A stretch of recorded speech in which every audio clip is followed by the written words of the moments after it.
इसकी यहाँ पर हम थोड़ी सी सेटिंग करेंगे, वो सेटिंग आपने यहाँ पर गौर से देखनी है ताकि आपको परेशानी का सामना ना करना पड़े। यहाँ पर सबसे पहले आपने इसका एक तो अस्सलामु अलैकुम रहमतुल्लाहि व बरकातहू, सारे व्यूअर्स एक मरतबा दुरूद पाक पढ़ लीजिए, सल्लल्लाहु अला नबील उम्मी सल्लल्लाहु तआला अलैहि व आलिहि वसल्लम। आज की वीडियो में हम इस तरह की खूबसूरत सी डीपी तैयार करने वाले हैं ईद मुबारक की। अगर आप भी सीखना चाहते हैं तो आपने वीडियो को एंड तक लाजमी देखना है और कहीं से भी स्किप नहीं करना है। तो चलिए शुरू करते हैं आज की मज़ेदार वीडियो। सबसे पहले आपने अपने मोबाइल के अंदर पिक्सल लैब ऐप को ओपन कर लेना है। पिक्सल लैब ऐप को ओपन करने के बाद आपने ये जो न्यू टेक्स्ट लिखा हुआ है इसको यहाँ से ऊपर आपको ये डिलीट का ऑप्शन मिलता है, आपने यहाँ से जाके इसको डिलीट कर देना है। उसके बाद हम यहाँ पर एक पिक्चर इंपोर्ट करेंगे जो कि हमने पिछली वीडियो के अंदर जो डिज़ाइन तैयार किया था। अगर आपने वो वीडियो नहीं देखी है तो उसका लिंक डिस्क्रिप्शन के अंदर है, आप वहाँ से जाकर वो वीडियो देख सकते हैं और उस तरह आपने डिज़ाइन बना लेना है। अगर आपको बना बनाया डिज़ाइन चाहिए तो उसका लिंक डिस्क्रिप्शन में लगा दूँगा, आप वहाँ से डाउनलोड करके इससे आगे बना लीजिएगा। हम यहाँ पर एक पिक्चर इंपोर्ट करेंगे। इंपोर्ट करने का तरीका ये है कि एक तो आप ऊपर यहाँ ये प्लस का ऑप्शन आपको नज़र आ रहा होगा, आप यहाँ से भी इंपोर्ट कर सकते हैं। दूसरा ये कि आप यहाँ पर ये मेन मेन्यू के अंदर आएंगे, ये जो सेंटर वाला ऑप्शन है आपने इसके ऊपर यहाँ पर क्लिक कर देना है और यहाँ पर आपको ये इंपोर्ट का ऑप्शन मिल जाएगा। ये वाला जो है आपने इसके ऊपर क्लिक करना है तो आप डायरेक्ट गैलरी के अंदर चले जाएंगे और गैलरी से आपने जहाँ पर वो पिक रखी होगी आपने वहाँ से यहाँ पर इसको इंपोर्ट कर लेना है। मैं जल्दी से इसको इंपोर्ट कर लेता हूँ। जी हाँ गाइस, तो ये पिक्चर ही मैंने यहाँ पर जो ले ली है, हमने यही डिज़ाइन हमने पिछली जो हमारी वीडियो है उसके अंदर हमने ये डिज़ाइन तैयार किया था। अगर आपको भी ये पिक्चर चाहिए तो इसका लिंक डिस्क्रिप्शन के अंदर मौजूद है। अगर आप इस तरह का डिज़ाइन ख़ुद अपनी मर्ज़ी से बनाना चाहते हैं तो उसके लिए आपको वीडियो देखनी पड़ेगी और उस वीडियो का लिंक भी डिस्क्रिप्शन के अंदर मौजूद है, आप वहाँ से जाकर इसको देख सकते हैं। और इस डिज़ाइन का लिंक भी डिस्क्रिप्शन के अंदर मौजूद है, आपने ये डिज़ाइन भी वहाँ से डाउनलोड करके आप बना सकते हैं। इससे आगे यहाँ से आपने वीडियो को बगौर देखना है ताकि आपको अच्छे तरीके से समझ में आ सके। तो इसको यहाँ पर इंपोर्ट करने के बाद आपने यहाँ से इसको ओके कर लेना है। ओके करने के बाद आपने थोड़ा सा नीचे आ जाना है मेन मेन्यू के अंदर, यहाँ पर आपको ये रिलेटिव साइज़ का ऑप्शन मिल जाएगा, आपने इसके ऊपर क्लिक करना है और यहाँ पर आपने इसका साइज़ इंक्रीज़ कर देना है। यहाँ पर 100 ऊपर नीचे दोनों जगह पर 100 होना चाहिए। उसके बाद आपने यहाँ से इसको ओके कर लेना है। ओके करने के बाद आपने यहाँ पर लेयर वाले ऑप्शन के अंदर आना है और इसको आपने यहाँ से लॉक लगा देना है। लॉक लगाने के बाद आपने यहाँ से लेयर को ऑफ़ कर देना है। उसके बाद आपने यहाँ पर ए वाले ऑप्शन के अंदर आ जाना है। यहाँ पर आपको ये टेक्स्ट का ऑप्शन नज़र आ रहा है, आपने इसके ऊपर क्लिक कर लेना है और यहाँ पर ये जो एडिट का ऑप्शन आपको नज़र आ रहा है आपने इसके ऊपर क्लिक कर लेना है और यहाँ पर अपना नाम लिख लेना है। जो भी आप डीपी के अंदर अपना नाम लिखना चाहते हैं आपने वो यहाँ पर लिख लेना है। यहाँ पर मैं अपना नाम लिख लेता हूँ, आपने अपना कोई सा भी नाम लिख लेना है। और अगर आपने अभी तक मेरे चैनल को सब्सक्राइब नहीं किया हुआ तो इतनी मेहनत से मैं वीडियो बना रहा हूँ, प्लीज़ आप जो है ना जिन्होंने सब्सक्राइब नहीं किया हुआ एक बार आप सब्सक्राइब कर दीजिए। यहाँ से आपने इसको डन करना है, यहाँ से आपने इसको ओके कर लेना है। ओके करने के बाद आपने इसको यहाँ पर लेके आ जाना है। उसके बाद आप मेन मेन्यू के अंदर थोड़ा सा नीचे आएंगे तो यहाँ पर ये आपको कलर का जो ऑप्शन है ये आपको मिल जाएगा। यहाँ पर आपने इसके ऊपर क्लिक कर लेना है और यहाँ से थोड़ा सा स्क्रॉल करेंगे तो आपको ये ब्लैक कलर मिल जाएगा, आपने इसके ऊपर क्लिक कर लेना है और यहाँ से आपने इसको ओके कर देना है। उसके बाद आपने मेन मेन्यू के अंदर यहाँ से नीचे आएंगे तो यहाँ पर आपको ये AB फ़ॉन्ट वाला ऑप्शन मिल जाएगा, ये जो यहाँ पर AB लिखा हुआ है आपने इसके ऊपर क्लिक करना है। उसके बाद यहाँ पर ये माई फ़ॉन्ट नज़र आ रहा है, आपने इसके ऊपर क्लिक करना है और यहाँ से मैं एक फ़ॉन्ट लगाऊंगा जो कि हमने पिछली वीडियो के अंदर भी इस्तेमाल किया था, बॉम्बे ब्लैक। अगर आपको भी ये फ़ॉन्ट चाहिए तो इसका लिंक डिस्क्रिप्शन के अंदर मौजूद है। और अगर आपको जानना है कि ये फ़ॉन्ट्स पिक्सल लैब के अंदर कैसे ऐड किए जाते हैं तो उसके लिए वीडियो का लिंक डिस्क्रिप्शन में मौजूद है, उसके अंदर पूरा मुकम्मल तरीकाकार है कि आपने पिक्सल लैब के अंदर फ़ॉन्ट को कैसे ऐड करना है। तो यहाँ पर मैं ये फ़ॉन्ट यहाँ पर लगा लेता हूँ, आपने भी ये फ़ॉन्ट यहाँ से नीचे डिस्क्रिप्शन से डाउनलोड करके आपने पिक्सल लैब के अंदर इंपोर्ट करके आपने लगा देना है। यहाँ से फिर आपने ओके कर देना है। तो यहाँ पर ये देखें ये फ़ॉन्ट मैंने लगा दिया है, इसको आपने थोड़ा सा यहाँ से पकड़ के रोटेट कर देना है और इसको आपने थोड़ा सा साइज़ इसका इंक्रीज़ कर लेना है और इसको आपने सही तरीके से यहाँ पर एडजस्ट कर देना है। उसके बाद आपको ये नीचे यहाँ पर ये जो कर्व वाला ऑप्शन है आपको नज़र आ रहा होगा, आपने इसके ऊपर क्लिक करना है। यहाँ से आपने इसकी बेंडिंग थोड़ी सी बढ़ा देनी है, बेंडिंग आपने इसकी इतनी बढ़ा देनी है कि यहाँ पर इस खाली जगह के अंदर सही तरीके से फिट आ सके। उसके बाद आपने इसको यहाँ से ओके कर लेना है। ओके करने के बाद आपने यहाँ लेयर वाले ऑप्शन पे आना है और यहाँ से आपने इसको लॉक लगा देना है। उसके बाद आपने यहाँ से लेयर को ऑफ़ कर देना है। उसके बाद आपने स्क्रीन के ऊपर टच करना है, यहाँ पर मैं एक PNG ऐड करूँगा और उसका लिंक भी डिस्क्रिप्शन के अंदर मौजूद है, आपने वहाँ से उसको डाउनलोड कर लेना है। तो यहाँ पर मेन मेन्यू के अंदर हम ये सेंटर वाले ऑप्शन के ऊपर क्लिक करेंगे, यहाँ से आप ये इंपोर्ट का जो ऑप्शन है आपने इसके ऊपर क्लिक करना है। यहाँ पर मैं ईद उल अज़हा लिखा हुआ है वो वाली PNG मैं यहाँ पर ऐड करूँगा, आपने भी यहाँ से इसको इंपोर्ट कर लेना है। यहाँ पर मैंने ये वाली PNG यहाँ पर जो है इंपोर्ट कर ली है, इसका लिंक डिस्क्रिप्शन के अंदर मौजूद है, आपने वहाँ से इसको डाउनलोड कर लेना है।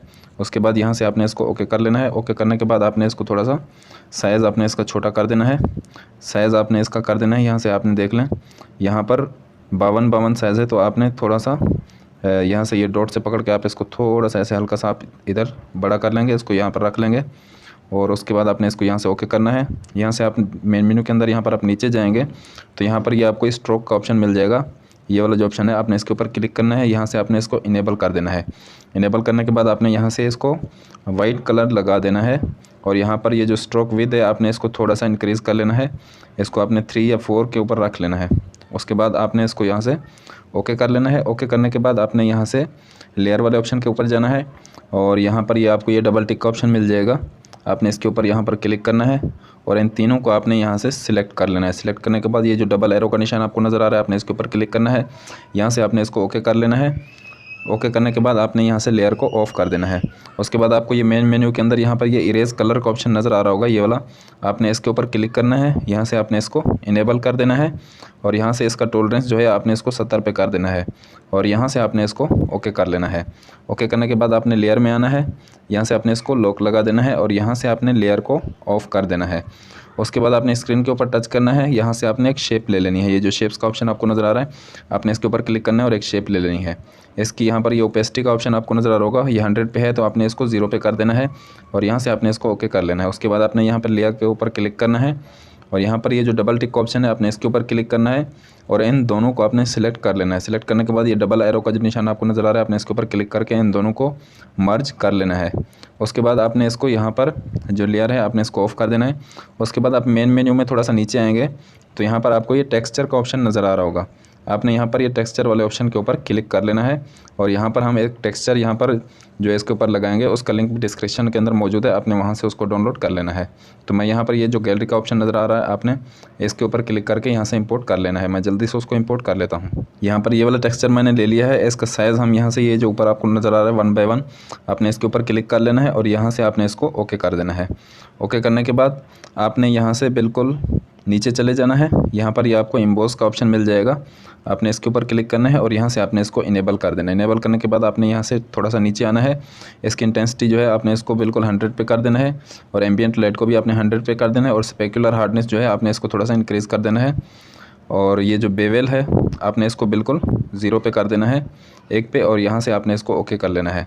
उसके बाद आप थोड़ा सा ऊपर आएंगे तो यहाँ पर आपको 3D शेप का ऑप्शन मिल जाएगा, ये वाला आपने इसके ऊपर क्लिक करना है और यहाँ से आपने इसको इनेबल कर लेना है। इनेबल करने के बाद आप थोड़ा सा नीचे आएंगे, यहाँ पर आपको डेप्थ का ऑप्शन नज़र आ रहा होगा, आपने इसको बिल्कुल 1 पे कर देना है।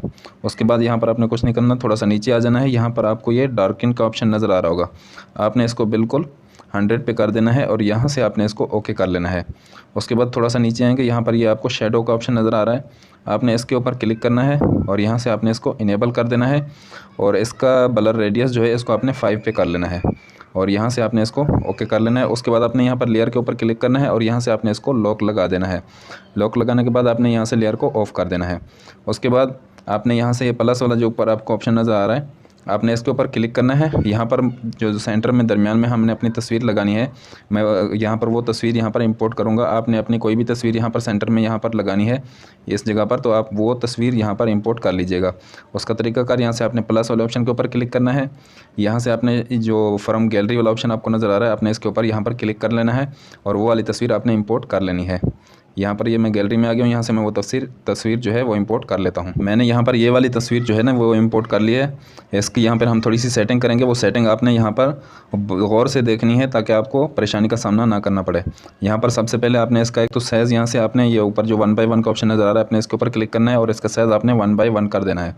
उसके बाद यहाँ पर ये आपको लेफ़्ट साइड पर ये आपको सर्कल का निशान नज़र आ रहा होगा, बिल्कुल नीचे नीचे आपने इसके ऊपर यहाँ पर क्लिक कर देना है और यहाँ से आपने इस डॉट से पकड़ के आपने इसका साइज़ थोड़ा सा छोटा कर लेना है ताकि ये हमारी तस्वीर के बिल्कुल बराबर में आ सके। यहाँ पर आपने इसको कर लेना है और यहाँ से आपने इसको ओके कर लेना है। ओके करने के बाद ये तस्वीर हमारी यहाँ पर आ जाएगी। तो आपने इस तस्वीर को यहाँ पर पकड़ के बिल्कुल यहाँ पर आपने इसको सेंटर में यहाँ पर आपने एडजस्ट कर लेना है कि ये बिल्कुल सेंटर में आ जाए। इसको सेंटर में करने के लिए हम क्या करेंगे, यहाँ पर ये जो हमारा विंडो वाला ऑप्शन है हम इसको ओपन करेंगे और यहाँ पर ये जो नीचे यू का ऑप्शन है आपने इसको भी यहाँ से इनेबल कर लेना है और इस तस्वीर को पकड़ के आपने यहाँ से हिलाना है तो ये बिल्कुल सेंटर हो जाएगी। उसके बाद आपने यहाँ से विंडो वाले ऑप्शन को ऑफ़ करना है और आपने मेन मेन्यू के अंदर यहाँ पर ऊपर आ जाना है। यहाँ पर ये आपको 2 बैक का ऑप्शन नज़र आएगा, आपने इसके ऊपर यहाँ पर क्लिक कर लेना है। तो यहाँ पर ये हमारी तस्वीर बिल्कुल बैकग्राउंड में चली जाएगी। उसके बाद आपने लेयर में जाना है और इस तस्वीर को भी आपने यहाँ से लॉक लगा देना है। उसके बाद आपने यहाँ से लेयर को ऑफ कर देना है। उसके बाद ये बैकग्राउंड का ऑप्शन, ये डबल लेयर का जो ऑप्शन मेन मेन्यू के अंदर आपको ये डबल लेयर का ऑप्शन नज़र आ रहा है, आपने इसके ऊपर क्लिक करना है। यहाँ से आपने ये फ्रॉम गैलरी के अंदर जाके यहाँ पर एक बैकग्राउंड पिक आपने ले लेनी है। उसका लिंक भी डिस्क्रिप्शन के अंदर मौजूद है, आपने वहाँ से डाउनलोड करके लगा लेनी है। तो मैं यहाँ पर वो बैकग्राउंड यहाँ पर जल्दी से ले लेता हूँ। यहाँ पर आपने गैलरी के ऊपर क्लिक करके यहाँ पर आप गैलरी के अंदर चले जाएंगे तो आपने वहाँ से उसको इंपोर्ट कर लेना है। मैंने यहाँ पर ये वाला जो बैकग्राउंड है, ये वाली जो पिक है, ये मैंने ले ली है। उसके बाद आपने इसको यहाँ से ओके कर देना है। उसके बाद आपने मेन मेन्यू के अंदर ही बिल्कुल ये सेंटर में आपको ये जो है मैजिक ऑप्शन नज़र आ रहा होगा, ये वाला, आपने इसके ऊपर क्लिक करना है। यहाँ से आपको ये कंट्रास्ट का ऑप्शन नज़र आ रहा है, आपने इसके ऊपर क्लिक करना है और यहाँ पर आपने इसको थोड़ा सा प्लस कर देना है और यहाँ से आपने इसको ओके कर लेना है। ओके करने के बाद ये आपको ये ब्राइटनेस का ऑप्शन नज़र आ रहा होगा, आपने इसके ऊपर क्लिक करना है और आपने इसकी ब्राइटनेस थोड़ी सी कम कर देनी है और यहाँ से आपने इसको ओके कर लेना है। तो ये देखें हमारी जो डीपी है वो बिल्कुल बनकर रेडी हो चुकी है। उम्मीद है आपको आज की वीडियो अच्छी लगी होगी। अगर आपको वीडियो अच्छी लगी है तो अपने वीडियो को लाइक करना है और चैनल को लाजमी सब्सक्राइब करना है और कमेंट बॉक्स के अंदर अपनी राय का इजहार लाजमी करना है। तो चलिए मिलते हैं इंशाल्लाह नई वीडियो में, तब तक के लिए अल्लाह हाफिज़।